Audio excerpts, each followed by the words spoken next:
quarter to 9 p.m. Sunday night, and I wanted to show you something that I was up to today.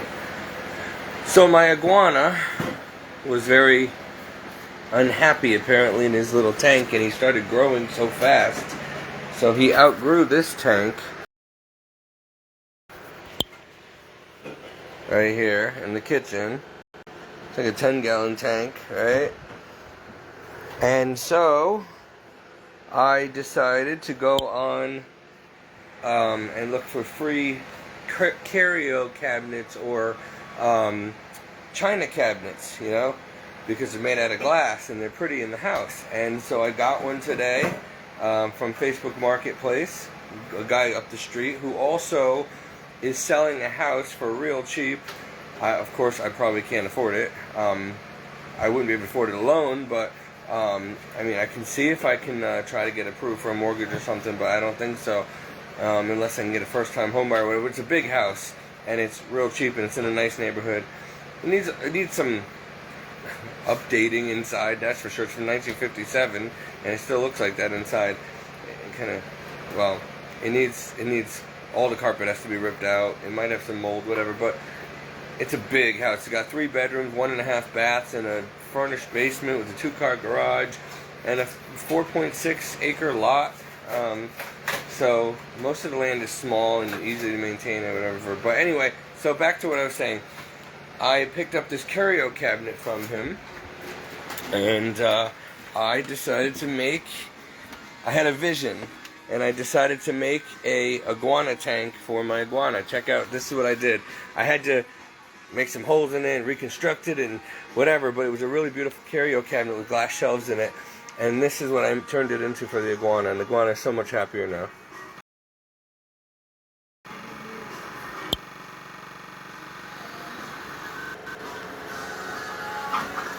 So, hold on, I don't, before Facebook tells me there's music playing in the background of the video. So, isn't this cool? It's got that old finish on it. It's got shelves in the bottom for the iguana food and all that stuff, whatever I need to put in there. I got these tree sticks from outside in the woods, and I had to make holes in it and hang the heat lamp and stuff. But so down here is about the same size as the 10-gallon tank he was in, but iguanas like to climb and be up high. So now he's got about a 5.5 foot tall tank to climb up in, and I made him a little swing that swings so he can hang out under the heat lamp, and the heat lamp changes to nighttime. Okay, so it gets the nighttime heat, and then you can switch it to day. And then there's another cool feature. It also came with the light inside already, so I can light it up that way too, see? So he is all set for quite a while now until he outgrows this thing. And it's pretty too, because it's a pretty piece of furniture. Old-fashioned, antique, pretty looking piece of furniture for the house, so it doesn't have to look ugly. So you can make an iguana tank or a reptile case out of a curio cabinet or a china cabinet. That's what I did. This is my project today. After church, I decided to pick this up from Facebook Marketplace. You can find a lot of free stuff on there. And I decided to doctor it up and turn it into this beautiful iguana tank. Now my iguana is so much happier, because he was being a real jerk before. I mean, every time I tried to go near the tank, he'd try whipping and biting and running, and now he seems so much more at peace. As soon as he saw it, he ran right into it. And he's just chilling up there. So much happier now. So he's got his water down there so he can swim in. He's got his food bowl, little coconut. He's got some rocks and stuff. So it's a pretty terrarium. And I think I did a good job, everybody. And it looks pretty in the house too. So it's a piece of furniture that looks good in the living room. So I'm happy. It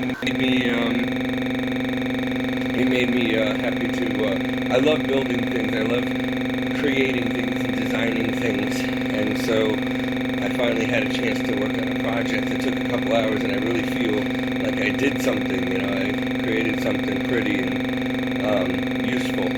So got it out of my system, and I know that I can feel better now that the iguana is not stuck in a tiny tank, bored and miserable all day, not being able to swing or climb or play. And so he's got plenty more room now for a long time to grow and stuff. There's a bunch of other ones that I was going to get. I was going to get a cage and this and that, but this came through first, so people were taking forever to get back to me on Marketplace.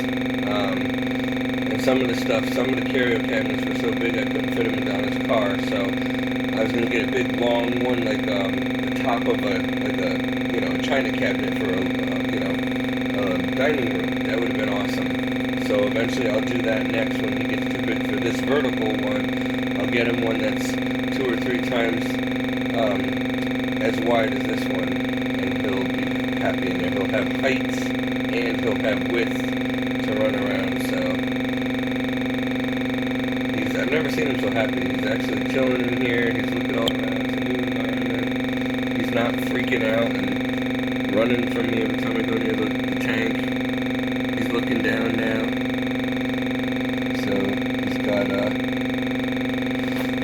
his high perch and a little swing, and he's got everything he needs now. Plenty of room, and it's so much easier to clean now and to feed him without having to take the top of the tank off and the screen and then put the light back on and all that stuff. I can just open it with this key. It locks. I open it, the whole thing opens for cleaning, and I can reach him and get him in and out easier. This thing already doubled in size in a month or so since I've had him. I got him when he was like this big, like maybe, I don't know. I got him when he was from like at least half the size from his head to tail. So he's about almost 2 feet long now, from the tip of his tail to the tip of his nose. And he was about maybe a foot long when I first got him. He's been shedding a lot. He grows constantly. And so he outgrew his 10-gallon tank real fast. And so I got him a big one. So now everybody's happy. I can rest at night now. I know he's so much happier and more at peace now. Now I gotta go take care of some other things in the dog. The dog gets very upset when I don't spend time with him or I'm fussing with the iguana.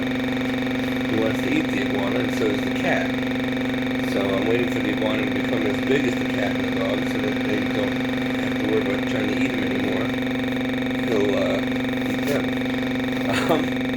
Alright everybody, so I gotta go, but anyway, just so you have ideas, if you have snakes or lizards or any kind of iguanas, any kind of reptiles, and you have some old furniture, jewelry cases, those big jewelry cases that you can get in malls and stores when they close. I had my iguana in a 7-foot jewelry case years ago at my parents' house when I had an iguana growing up. I got him in high school in like 9th grade when he was this big, and he grew to be 7-8 feet long.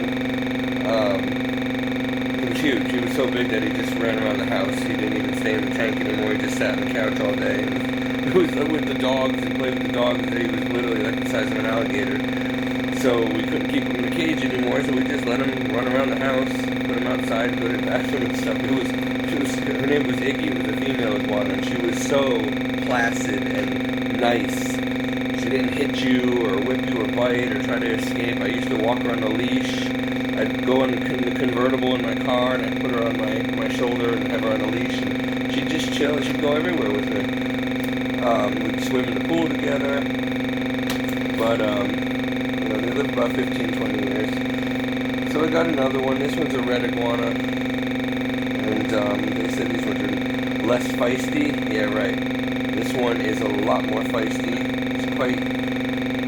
He always likes to whip and try to get away. It's really hard to hold on to him, but the bigger they get, their nails are very sharp, but the bigger they get, the easier it'll be to catch them and hold on to them. But their tail is strong, and they can like whip you and literally break your skin if they wanted to with that thing.